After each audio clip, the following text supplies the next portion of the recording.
Greetings YouTube. Today we're looking at Adobe Architecture by Wilfred Stedman and Myrtle and Wilfred Stedman, and apparently was previously owned by someone named the initials JFC. The origin of the Santa Fe architecture. Now, as I've said in the past, I have a fascination with architecture, and in specific, I have a fascination with floor plans.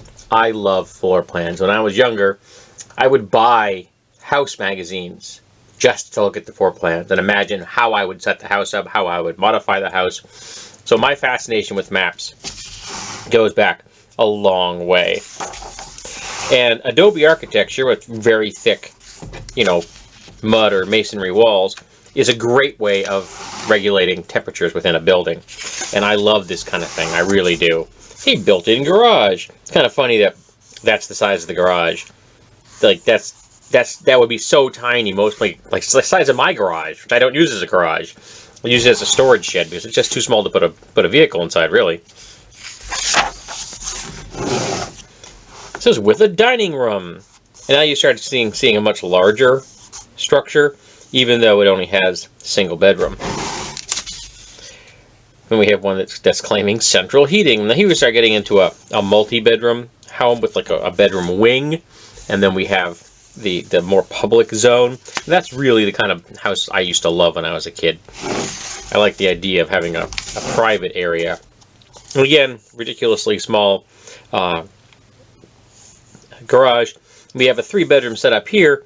Two-bedroom setup here. Kitchen, dining room, living room, and having the, I don't know, it kind of bugs me having a garage next to a bedroom. And we have some really nice depictions of fireplaces. And this style is just so welcoming. A corner fireplace, I realize it takes up some valuable real estate, but I still think it's so attractive. And with this massive amount of masonry, it heats up and it radiates evenly to the room long after the fire goes out. It's kind of interesting. They've got the bed set up at an angle. It's kind of interesting. But yeah, this kind of a book is something that I've been fascinated with my entire life. So I thought I'd show this particular one off. Let's see, when was this one produced? Hold on a second. This was originally published in 1936, and this reproduction is from 1987. And I think you can kind of see that in the style of illustration. It has an older vibe to it. Reminiscent of old Mexico. This is a very simple single bedroom, living room, kitchen, patio. No American style dining room present. Which, face it, if I had an American style dining room, like I did at one apartment before the place I had the fire at, it was just a gaming room. That's all I ever used it for. I think we had one meal at that table. Then we get started to get in the old Mexican style. Well, if it was a truly old Mexican style, there would be a courtyard, but that's a much larger structure.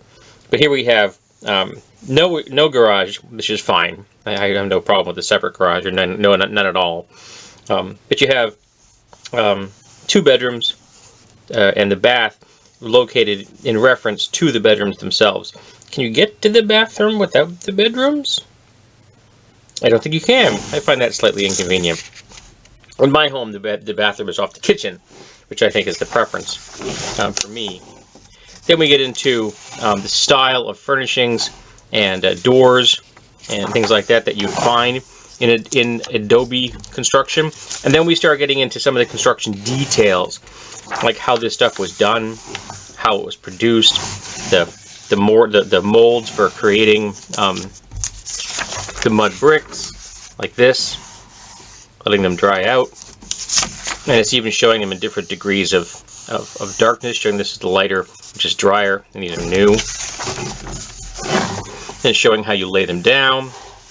And again, it's a very thick walled structure. Very durable. But even if you're using real mud, if you coat the entire thing on the outside with cement, you're going to have a structure that's going to be remarkably resistant to the weather. And to show us the simple process of just a simple hoist to get things up to the next level.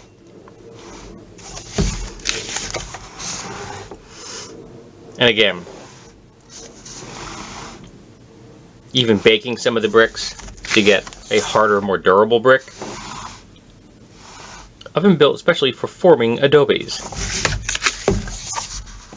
And then a splash. And this one even hits at solar heating, using passive solar heating to heat up your home.